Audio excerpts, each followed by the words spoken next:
경남 통영의 명물 벽화마을이 베트남에 떴다?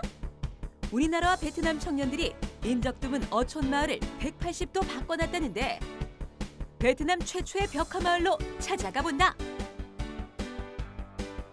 천상의 목소리로 미국을 홀린 한국인. 동양인으로는 유일하게 미국 대통령 취임 축하 무대에 오른 동포 가수 로즈장을 만나본다. 사라져가는 대중목욕탕 문화의 명맥을 잇는다. 대중목욕탕의 벽화를 그리는 백전노장 화가들과 홍일점 여제자. 그들이 붓을 놓지 못하는 이유를 들어본다. 경남 통영의 명소 동피랑 벽화마을이 베트남에도 있다는 사실 아시나요? 우리나라와 베트남 청년들이 힘을 모아서 조용하고 낙후한 마을에 예쁜 옷을 입혀줬는데요. 덕분에 활기를 되찾은 마을, 사진으로 함께 만나보시죠. 베트남의 한적한 어촌 마을. 주민 대부분은 낚싯배로 잡은 생선을 팔아 생계를 이어갑니다. 아이들의 유일한 놀이터 역시 부모의 일터이기도 한 바닷가인데요. 한산하기만 하던 마을이 요즘은 알록달록 생기가 넘칩니다. 아이들은 공놀이를 하며 축구선수의 꿈을 키우고 자식들을 모두 도시로 보낸 노모에게도 새로운 가족이 생겼습니다. 경남 통영의 동피랑 마을을 꼭 닮은 베트남 최초의 벽화마을. 지난해 여름, 우리나라와 베트남 청년들이 힘을 모아 마을 곳곳에 희망의 숨결을 불어넣었는데요. 집주인의 초상화를 그려넣기도 하고 소원을 들어주는 동화 속 요정도 선물했습니다. 섭씨 40도에 가까운 뙤약볕 아래 두 나라 청년들은 베트남의 태양보다 더 뜨거운 우정을 쌓았습니다. 처음에 도착했을 때 우리나라의 70년대, 80년대 느낌이 나서 놀랐는데요. 이제는 형형색색의 관광지로 변하게 되어서 아주 뜻깊고 잊지 못할 추억이 되었습니다. 기회가 된다면 마을 주민들을 만나러 가서 또 한번 추억에 대해서 얘기해보고 싶습니다. 너무 더워서 체감 온도가 거의 40도였거든요. 그래서 지금 서 있는 것조차도 힘들었는데 베트남 주민들과 나눈 그런 정과 베트남에 있는 대학생들과의 그런 교류는 정말 뜻깊은 것이라고 생각해요. 이제 그림을 보면서 밝고 희망차고 그리고 더 많은 큰 꿈을 가질 수 있었으면 좋겠어요. 외부인의 발길이 뜸했던 잿빛 마을. 주민들은 물론 관광객의 웃음소리가 끊이지 않으면서 사람 사는 냄새 물씬 풍기는 마을로 다시 태어났습니다. 중동 한류의 중심지 아랍에미레이트 두바이에는 얼마 전 한류 팬들의 성화에 힘입어 특별한 가게가 문을 열었습니다. 원할 때면 언제라도 한류를 가까이서 만날 수 있는 소중한 공간이라고 하는데요. 김효정 리포터가 다녀왔습니다. 히잡을 쓴 여성들이 쇼핑 산매경에 빠졌습니다. 화장품 성분을 꼼꼼히 살피고 좋아하는 가수의 사진을 손에서 내려놓지 못합니다. K-팝 열성 팬인 이크람 씨도 이 가게 단골 손님입니다. I feel like I'm in Korea right now, and it's really I find everything that I like over here. It's like a heaven. 지난해 12월 중동 지역에 처음으로 문을 연 한류 전문 상점입니다. 한국 드라마에서 배우들이 착용한 액세서리부터 최신 K-팝 음반까지 그동안 인터넷 구매 대행으로 제품을 사야 했던 한류 팬들에게는 작지만 소중한 공간입니다. Mostly I bought it from online websites, Korean online shops, as well as I visited Korea several times, so I bought from the shops there as well. 우리나라 배우와 가수들의 팬미팅이나 공연을 중동 지역에 연결하던 일을 하던 정숙천 씨. 한류 팬들을 만날 때면 한류를 자주 그리고 가까이서 만날 공간이 없어 아쉽다는 소리를 많이 들었습니다. 한국에 대해서 궁금한 게 있고 할 때 가서 만나서 얘기할 수 있는 사람이 있는 곳. 한국 그 중소기업들의 좋은 제품들, 특히 뷰티 관련해서 이런 제품들을 전시하면서 또 바이어도 함께 찾고 또 수출을 할 수 있는 기회를 또 볼 수 있고 이런 샵? 늘 가까이서 한류를 만날 수 있는 곳. 내년에는 2호점을 열어 더 많은 중동 한류 팬들이 한국을 알아가는 사랑방이 되길 기대하고 있습니다. 두바이에서 YTN 월드 김효정입니다. 한류 열풍으로 전 세계에서 K-팝 스타를 꿈꾸는 사람들도 많은데요. 독일 최대 오디션 프로그램에서 우승해 화려하게 데뷔한 인기 가수 제이미 리 역시 K-팝 스타가 꿈이라고 합니다. 강주일 리포터와 함께 만나보시죠. 유럽 최대의 가요 경연대회 유럽 비전송 콘테스트 무대입니다. 최종 우승 발표를 남긴 상황. 우승자는 19세 소녀 제이미 리. 독일 대표로 참가해 우승을 차지했습니다. 앞서 그녀는 독일의 오디션 프로그램 보이스 오브 저머니에서 우승해 화려하게 데뷔했습니다. 여러 인터뷰를 통해 한국에 가고 싶다고 밝힌 열혈 K-팝 팬입니다. Hi, ich bin Jamie Lee und es macht einfach Spaß, dazu zu hören und man merkt, wie viel Liebe da drin steckt und ich mag die Sprache auch total gerne, deswegen mag ich K-Pop. 2015년 내놓은 앨범은 아예 한글 제목을 달았습니다. 지난해에는 한국관광공사 초청으로 한국을 방문해 명동, 삼청동 등을 배경으로 뮤직비디오를 제작했습니다.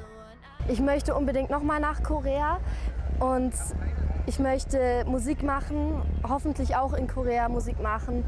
Und ja, ich hoffe, dass das ganze Interesse, was aus Korea gerade kommt, dass es sich auszahlt dieses Jahr noch. K-팝 스타를 꿈꾸는 그녀는 앞으로 한국 대학에 진학해 한국어를 배울 계획도 갖고 있습니다. 베를린에서 YTN 월드 강주일입니다.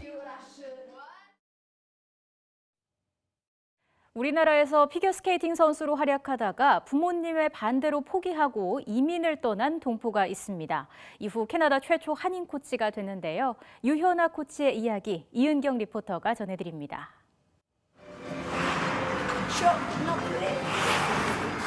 피겨 꿈나무들이 연습의 한창입니다.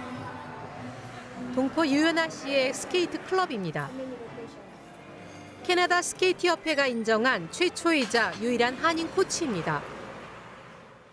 같은 한국인으로서 이렇게 소통도 잘 되고 그러면서 더 배울 수 있는 것도 많은 것 같고 또 이렇게 더 따뜻하게 잘 챙겨주시니까 저도 맨날 배울 때마다 더 감사한 것 같아요. 캐나다에서 스케이팅 코치 자격증을 따려면 여러 가지 테스트를 거쳐야 합니다. 자격을 유지하기 위해서는 코치로서의 활동을 협회에 보고해야 하는 등 끊임없는 노력이 필요합니다. 유현아 씨는 이런 어려움을 이겨내고 26년간 코치로 활동해 왔습니다. 아이의 기술적인 이런 스킬의 문제뿐만 아니라 정서적인 부분까지 다뤄주시더라고요. 저는 그런 부분이 참 마음에 와닿았던 것 같아요. With Betty, she feels more comfortable, not just because she's Korean. She's very attentive and patient, and she really helps her to enjoy her skating a lot more. 개인 연습도 게을리하지 않습니다. 지난해에는 30세 이상 선수가 참가하는 국제빙상연맹 피겨스케이팅 성인대회에서 49살의 나이로 메달을 따냈습니다. 올해도 금메달에 도전하는 유현아 씨는 여전히 더 큰 꿈을 가지고 있습니다. 프레셔한 친구들을 위해서 마지막에 같이 스케이트를 타고 싶고 그 친구들을 위해서 도울 수 있는 여러 가지 면에서 또 어떤 서포트할 수 있는 그런 조력자로서 어떤 그런 것이 제 마지막 제 꿈입니다. 그래서 함께 타고 싶어요. 밴쿠버에서 YTN 월드 이은경입니다.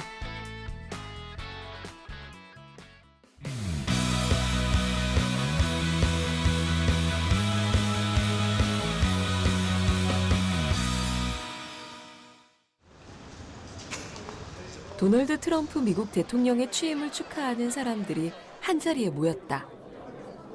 전국 공화당 아시아 협의회가 마련한 축하 무대다. 애절하면서도 웅장한 목소리로 미국 국가를 부르는 사람은 재미동포 2세 파페라 가수 로즈 장 씨다. I really sang the anthem with passion because I'm so proud to be American yet having Korean roots, obviously, but I just felt the crowd roar, the audience roar afterwards because we as Asian Americans are so patriotic. 대통령 취임 축하 무대에서 동양인으로는 유일하게 미국 국가를 부른 로즈장. 지난 대선에서 트럼프를 지지하며 공화당 위원회와 인연을 맺었다. 각국에서 다양한 성악 활동을 한 경험을 인정받아 연이은 취임식 무대에 설 수 있었다. Excellent. She is outstanding. She must be one of the very best I have seen. 너무 감격스러웠고 기뻤어요. 우리 같은 한인이고 이세인 로즈장이 이런 귀한 행사에서 정말 미국 앤썸을 부른다는 게 참 우리도 너무 자랑스럽고 기뻤습니다. 감격스럽습니다. 미국에서 태어난 장 씨는 어렸을 때부터 남다른 음악적 재능을 뽐냈다. 4살 때 한 번 들은 노래를 직접 피아노로 연주하기도 해 주위에 놀라움을 샀다. 대학교에서는 연극을 공부하고 브로드웨이 뮤지컬 무대에 도전하면서 본격적으로 음악인의 길을 걸었다. 지난 2008년 유튜브가 실시한 뮤지컬 주제곡 메모리를 가장 잘 부르는 가수 설문조사에서 1위를 하며 큰 주목을 받았다. 이런 노력이 결실을 맺어 지금은 전 세계를 무대로 한 성공적인 파페라 가수로 활동하고 있다. 우리 가문의 영광이 뿐이 아니고 우리 로즈는 물론 영광이고 그다음에 이런 기회를 통해서 로즈가 한미 관계에 증진하는 데 도움이 됐으면 하는 그게 제 바람입니다. Perform for our people, to share the beauty of our music with our people. 미국뿐만 아니라 전 세계의 국가를 부르고 싶다는 로즈장. 그녀의 눈부신 활약이 음악 꿈나무들에게 큰 기감이 되고 있다.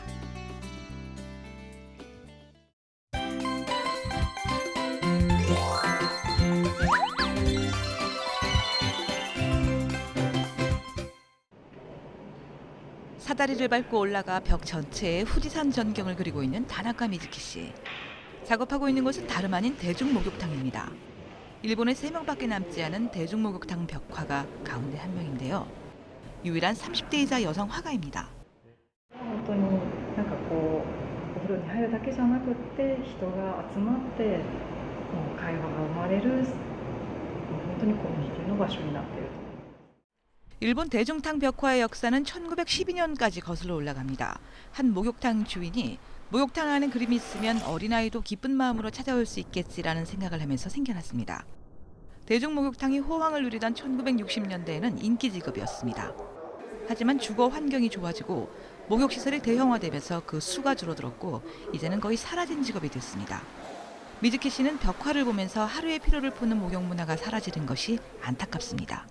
一番本当にもうやってよかったと思うのは書き終わった後にその書き終わった銭湯に行ってお客さんがちょっと嬉しそうにしてたり絵が変わったって嬉しそうにしていると本当にやっていてよかったなと思います。 목욕탕 벽화를 그리는 다른 2명은 모두 7, 80대입니다. 그야말로 백전도장. 전설의 화가로 불리며 여전히 활발하게 활동하고 있습니다. 남탕과 여탕의 그림을 똑같이 그리지 않는 것이 이들만의 철칙이라는데요. 남탕과 여탕의 그림이 합쳐져 한 폭의 그림이 될 수 있도록 하는 것이 제일 큰 고민이라고 합니다. 매일 동네 목욕탕을 찾는 나이 드신 손님들도 대중목욕탕이 사라져가는 걸 아쉬워합니다. 時代だからしょうがないのかなと思うけどやっぱり寂しいよね。こういう触れ合いっていうのがなくなるのかね。 뜨끈한 탕에 몸을 담그고 벽면 한가득 그려진 그림을 바라보며 하루를 정리하는 건 확실히 기분 좋은 일입니다. 이제는 아무도 하지 않는 일에 대한 소중함과 가치를 지키려는 대중목욕탕 화가들의 손길이 오늘도 바쁘게 빈 벽을 채워나갑니다. YTN 월드 권정미입니다.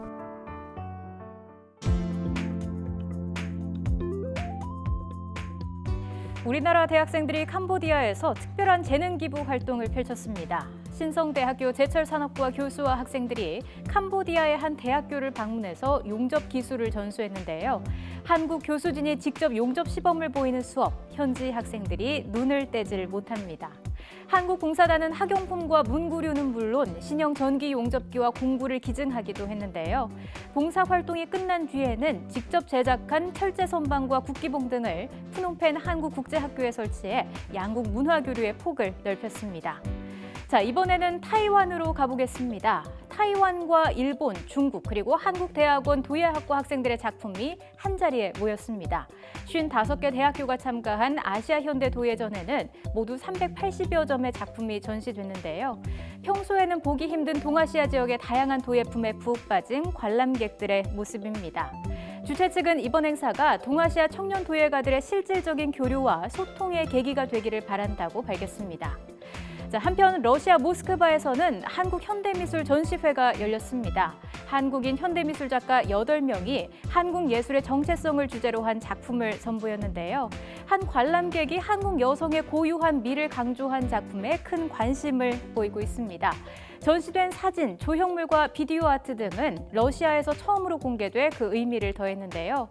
아시아를 넘어 세계로 뻗어나가는 한국 현대미술의 가능성을 보여준 시간이었습니다. 지금까지 지구촌 동포사회 소식이었습니다.